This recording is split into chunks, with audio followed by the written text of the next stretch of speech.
एक कारपेंटर जो कि 60 साल का हो चुका था, इसलिए उसने अपने बॉस से रिटायरमेंट मांगा। तो उसके बॉस ने उसे एक मकान तैयार करने का आखिरी प्रोजेक्ट सौंपा और कहा कि इस मकान बनाने के बाद तुम्हें तुम्हारी रिटायरमेंट की अच्छी खासी तैयारी के साथ विदाई दी जाएगी।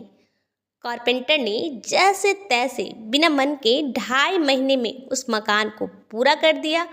और उस मकान को पूरा करने के बाद जब उसे सच्चाई मालूम हुई तो उसके दिमाग में सिर्फ एक ख्याल आया कि काश काश उसे किसी ने इस मकान के बारे में पहले बताया होता तो वो हर एक काम ध्यान से अच्छे से करता।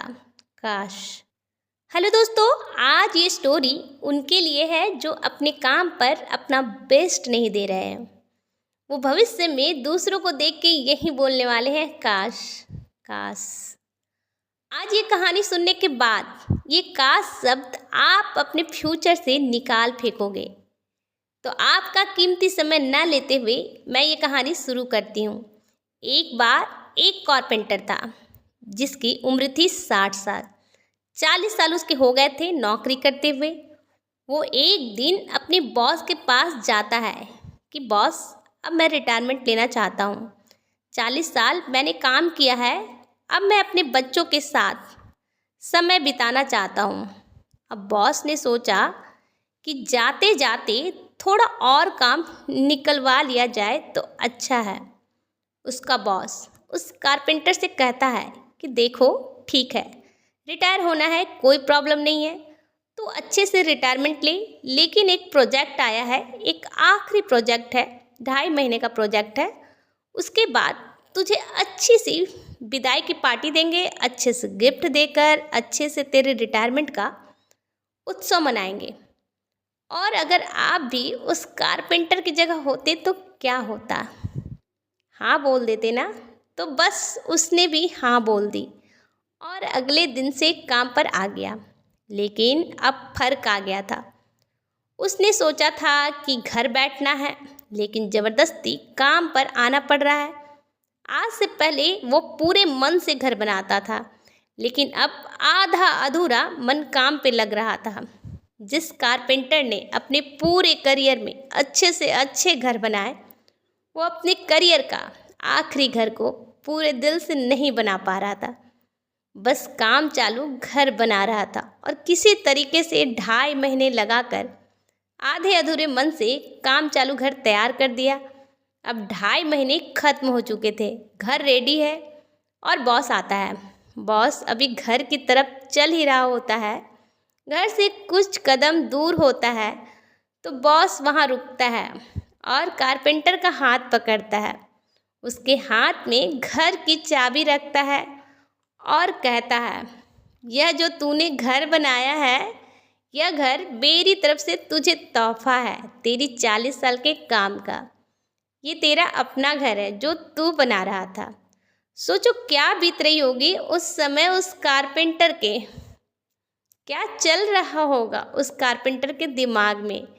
काश काश मुझे पता होता यह घर मेरा है। काश किसी ने मुझे पहले बताया होता कि ये जो घर बना रहा हूँ मेरा है, तो मैं अपने करियर का बेकार घर बनाने की जगह करियर का सबसे अच्छा घर बनाता। काश किसी ने बताया होता कि इस घर में मुझे रहना है, तो मैं एक एक काम ध्यान से अच्छे से करता। काश मैं Ctrl+Z दबा के अंडू करके ये घर दोबारा बना पाता। काश। यह कहानी मैंने आपके साथ शेयर क्यों की? क्योंकि इस कारपेंटर की तरह हम भी रोज़ अपने आने वाला कल बना रहे हैं। हर रोज़ हम किल लगा रहे हैं, हर रोज़ पॉलिशी कर रहे हैं अपने भविष्य के लिए, उस भविष्य की जिसमें हमें रहना है, जिसको हमें जीना है, जो हमारे आने वाला कल है। हम में से कुछ लोग अपने आने वाले कल को सजाते हैं, उसके लिए एक्शन लेते हैं, और हम में से कुछ लोग आने वाले कल में यह कहेंगे काश।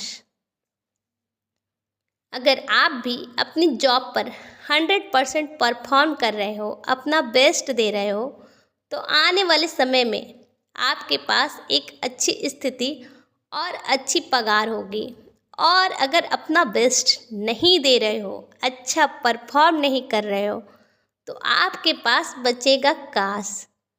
इसलिए अगर आप विद्यार्थी हो और अपने समय का पालन कर रहे हो और हर रोज़ मेहनत कर रहे हो, तो आने वाले समय में आपके पास एक अच्छा करियर होगा।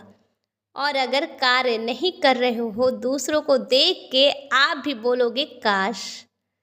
तो चाहे आप विद्यार्थी हो, जॉब में हो, बिजनेस में हो, अध्यापक में हो, खिलाड़ी हो, पापा हो या मम्मी हो, आप हर रोज़ अपने आने वाला कल बना रहे हो। और आपके आने वाला कल कैसा होगा यह आपका हर दिन के एक्शन पर निर्भर करेगा। अब दोनों में से एक ही चीज़ संभव है और इसे आप ही चुनेंगे कि भविष्य में आपको काश चाहिए या आकाश। भविष्य में अपनी मर्जी से जीना है या काश नाम का कड़वा खून पीना है। तो आज से अभी से अपने शानदार भविष्य को पेंट करना शुरू कर दीजिए। अपनी कड़ी मेहनत के साथ, अपने फोकस के साथ, अनुशासन के साथ अपने भविष्य की लकड़ी की खोदाई शुरू कर दीजिए।